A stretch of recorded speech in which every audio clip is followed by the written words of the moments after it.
Bom, da paz do Senhor, hoje nós iremos iniciar o estudo sobre a Igreja de Éfeso. A Igreja de Éfeso é uma das igrejas locais mencionadas no Novo Testamento da Bíblia cristã. O início dessa igreja foi registrado por Lucas no livro de Atos dos Apóstolos. Depois, a Igreja de Éfeso se tornou a destinatária de uma epístola e de uma das cartas do Apocalipse. A igreja de Éfeso ficava numa cidade rica e importante. Éfeso era uma grande cidade no seu tempo. A mais importante da Ásia, a população da cidade era muito idólatra, pois ali ficava localizado o mundialmente conhecido templo da deusa Diana. Além disso, muitos judeus moravam ali e tinham liberdade para seguir com suas práticas judaicas na cidade. Quem fundou a igreja de Éfeso? Em aproximadamente 52 d.C., o apóstolo Paulo passou pela cidade de Éfeso durante sua segunda viagem missionária. Ele estava acompanhado de outras pessoas, como Priscila e Áquila. A Bíblia diz que em Éfeso, Paulo entrou na sinagoga e disputou com os judeus. Naquela ocasião, parece que a comunidade judaica de Éfeso recebeu bem a mensagem de Cristo, pois os judeus pediram que Paulo ficasse ali mais um tempo.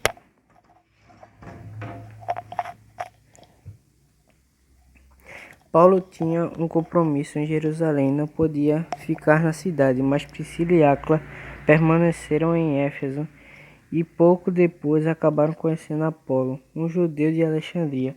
Foi esse casal de amigos do apóstolo Paulo que anunciou o evangelho a Apolo, que depois disso se tornou um valoroso pregador das boas novas da salvação em Cristo. Mais tarde, Paulo retornou a Éfeso e acabou encontrando alguns discípulos de João Batista. Paulo lhe anunciou as verdades de Cristo e eles foram batizados e receberam o Espírito Santo. Depois, Paulo pregou com ousadia durante 3 meses na sinagoga judaica em Éfeso. Foi nesse tempo que muitos judeus endurecidos rejeitaram o evangelho e se tornaram violentos opositores aos cristãos. Mas Paulo continuou trabalhando em Éfeso por quase 3 anos. A Bíblia diz que Deus, pelas mãos de Paulo, fazia maravilhas extraordinárias. Então houve um verdadeiro avivamento local naquela cidade. O nome do Senhor Jesus era engrandecido ali e muitos judeus e gentios creram e receberam o evangelho, inclusive muitos dos habitantes da cidade que seguiam artes mágicas trouxeram seus livros e os queimaram publicamente.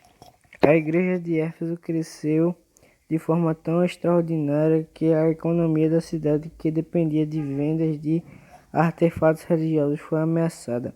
Nesse contexto, um ouvinte chamado Demétrio liderou um princípio de tumulto na cidade.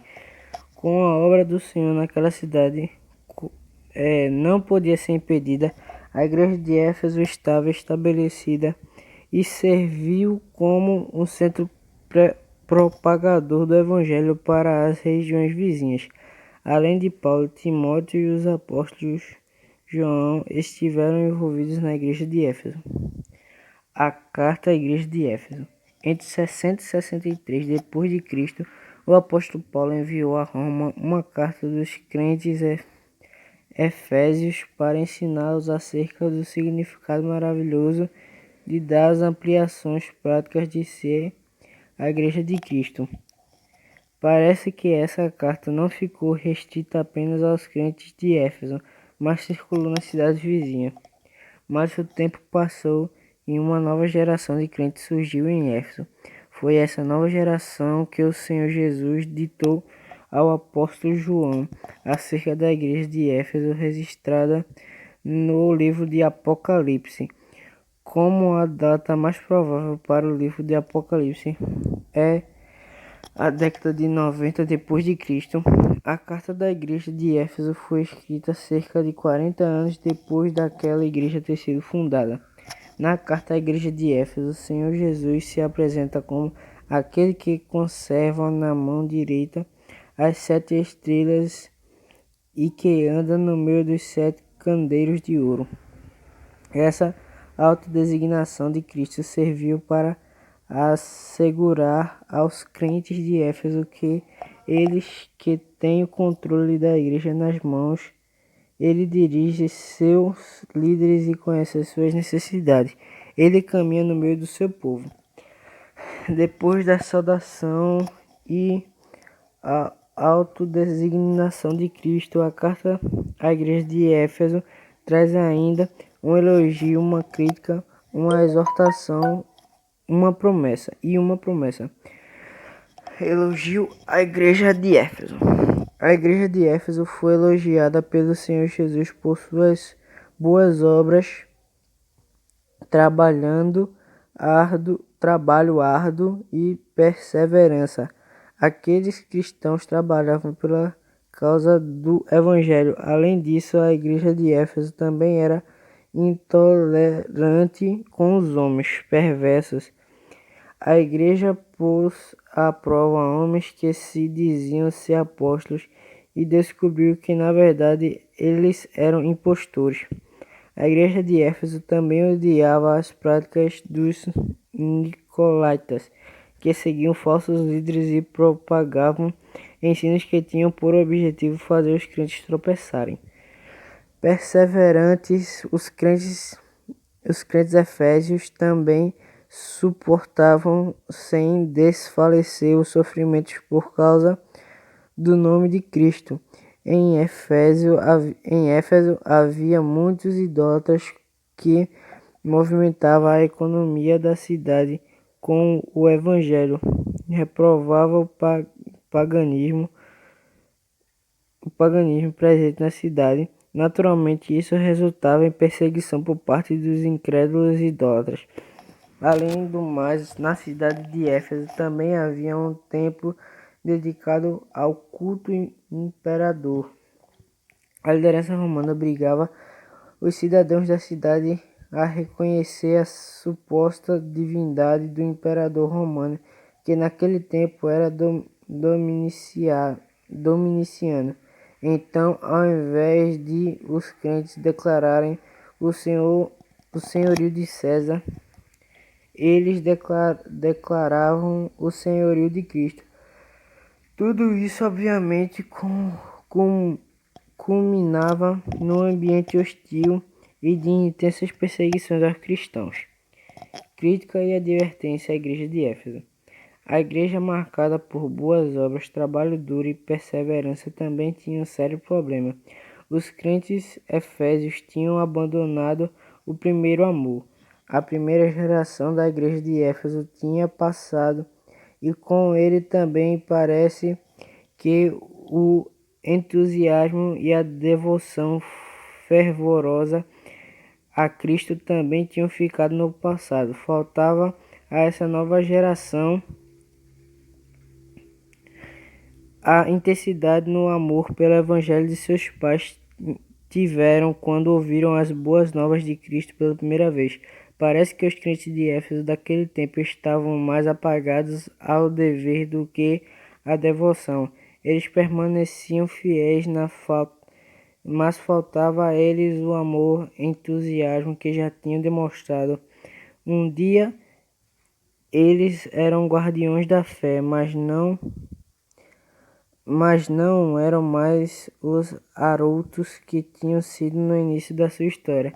Nesse ponto, a igreja de Éfeso parecia aquele tipo casal depois de muito tempo ainda permanece fiel um ao outro pelos laços de matrimônio, mas falta o amor caloroso do início do casamento. Na carta à igreja de Éfeso também vemos que aquela comunidade cristã foi convidada pelo Senhor Jesus a refletir sobre sua queda e se arrepender do seu erro para voltar a praticar suas primeiras obras. Perceba então que Jesus não apenas criticou a igreja de Éfeso, mas advertiu acerca de como ela poderia corrigir o que estava errado. Mas o Senhor Jesus também assegurou que se aquela comunidade falhasse em responder adequadamente ao seu chamado de advertência, ele a visitaria e teria o seu candelabro de seu lugar. Isso significava que, como congregação local, a igreja de Éfeso deixaria de existir. Registros dos primeiros anos do cristianismo confirmam que aquela geração de cristãos de Éfeso escutou as palavras de Jesus. Inácio de Antioquia, por exemplo, escreveu uma carta à igreja de Éfeso pelo menos 10 anos depois da carta presente no Apocalipse. Em sua carta, Inácio elogia aquela congregação por sua perseverança e zelo pelo Evangelho, mas posteriormente a ameaça do Senhor Jesus foi cumprida. Chegou o tempo em que a igreja de Éfeso deixou de existir. Promessa à igreja de Éfeso. A carta à igreja de Éfeso termina com uma maravilhosa promessa. Antes, porém, o Senhor Jesus deixa a exortação comum em todas as cartas.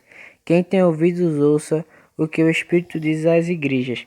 Essa é uma expressão idiomática que, nesse contexto, significa que os crentes devem ouvir com atenção e obediência as palavras que o Cristo fala através do Espírito. Depois vem a promessa: ao vencer, dar-lhe-ei a comer de árvores da vida que está no meio do paraíso de Deus. É importante enfatizar que aqui o vencedor não vence por seus próprios méritos, mas pelos méritos do próprio Cristo, que conquistou a vitória definitiva para o seu povo. Mas, ao mesmo tempo, os redimidos não chamados a ter uma vida de satisfação, eles devem lutar contra o pecado e contra toda a obra maligna de Satanás.